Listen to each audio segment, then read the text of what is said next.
పేదరికం లేని సమాజ నిర్మాణమే P4 యొక్క ముఖ్య ఉద్దేశమని కావలి ఎమ్మెల్యే దగ్గుమాటి వెంకటకృష్ణారెడ్డి పేర్కొన్నారు.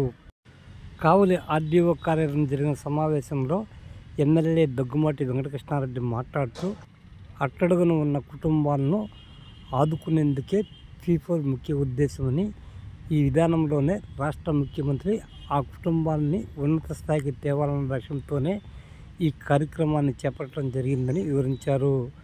అందుకు అందరూ ముందుకు రావాలని పిలుపునిచ్చారు. పేద వర్గాలకు మంచి మార్గంలో నడుచుకునేలా మార్గదర్శకులుగా వ్యవహరించాలని ఆయన కోరారు.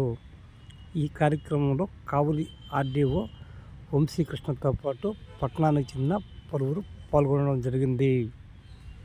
ఈ రోజున కావలి నియోజకవర్గానికి సంబంధించి స్వర్ణాంధ్ర @2047లో భాగంగా పేదరిక నిర్మూలన కార్యక్రమాన్ని నిర్వహించేందుకు ఈరోజు రాష్ట్ర ప్రభుత్వం ప్రతిష్టాత్మకంగా తీసుకున్నటువంటి కార్యక్రమం P4 కార్యక్రమం.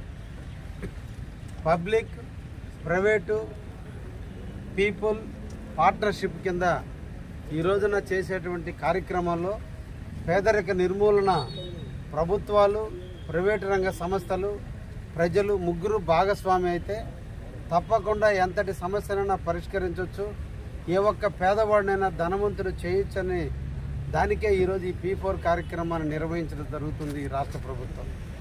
అందులో భాగంగా కావలి నియోజకవర్గానికి సంబంధించి 9,000 కుటుంబాలు ఈ రోజున దారిద్ర్య దిగువ రేఖను ఉన్నటువంటి కుటుంబాలు.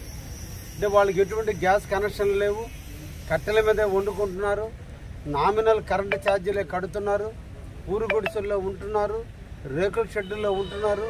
ఎటువంటి ఆర్థిక స్తోమత లేనటువంటి కుటుంబాలు. ఆర్థిక స్తోమతలు అంటే పొలాలు లేకపోవడం, కూలి పనుల మీద ఆధారపడటం, పిల్లలను కూడా చదివించుకోవడానికి ఆర్థిక ఇబ్బందులు ఎదుర్కొంటున్నటువంటి కుటుంబాలైనటువంటి వాటిని ఈరోజు బంగారు కుటుంబాలుగా గుర్తించి వాళ్ళ భవిష్యత్తును బంగారు బాటగా సోపానంగా ఇవ్వాలనే ఆలోచనతో ఈరోజు 9,000 కుటుంబాలని కావలి నియోజకవర్గంలో గుర్తించడం జరిగింది.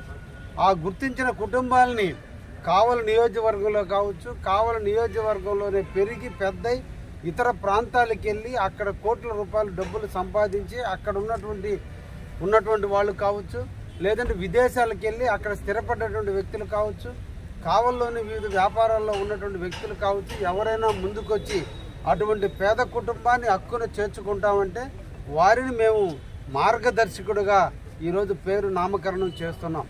అటువంటి మార్గదర్శకుడు యొక్క చేతిలో ఆ కుటుంబం తప్పకుండా ఒక ఉన్నత స్థాయికి ఎదుగుతుంది, పేదరిక నిర్మూలన అంతమవుతుంది, వాళ్ళు కూడా ధనవంతులుగా మారుతారనే దానికి ఈ రోజున బంగారు కుటుంబాలని ఆదుకునేందుకు మార్గదర్శకులను ఏర్పరిచేందుకు ఈరోజు మీటింగ్ను కూడా కండక్ట్ చేశాం. ఈ కండక్ట్లో స్థానికంగా ఉన్నటువంటి NGO సంఘాలు, ఇతర ప్రజాప్రతినిధులు అందరూ కూడా పాలు పంచుకోమని, మన కావలి ప్రాంతంలో ఉన్నటువంటి పేదవాళ్ళని హక్కును చేర్చుకునే దాంట్లో తప్పకుండా అందరూ సహకరించండి చెప్పి పిలుపునిచ్చాం. ముఖ్యంగా ఇప్పటికీ కావలిలో 1,350 మంది ఈరోజు పేద కుటుంబాలను దత్తత తీసుకోవడానికి ముందుకొచ్చి అగ్రిమెంట్లు చేస్తున్నారు. ఈ సందర్భంగా కావలి నియోజకవర్గంలో ఉన్నటువంటి మిగతా ప్రజానికాన్ని కూడా కోరుకుంటున్నా, ఒకటే, మన బిడ్డల్ని మనం పెంచడం గొప్ప కాదు, పక్కవాడిని చేయూతనిచ్చి పెంచడం చాలా గొప్ప. మాధవ సేవ కంటే మానవ సేవ గొప్పది. కాబట్టి మన అందరం కూడా ఒక్కొక్కరు ఒక్క కుటుంబాన్ని దక్కును చేర్చుకుంటే, అంటే అందరిలో ఉన్నటువంటి అపోహలు కూడా ఈ సందర్భంగా తెలియజేయాలి.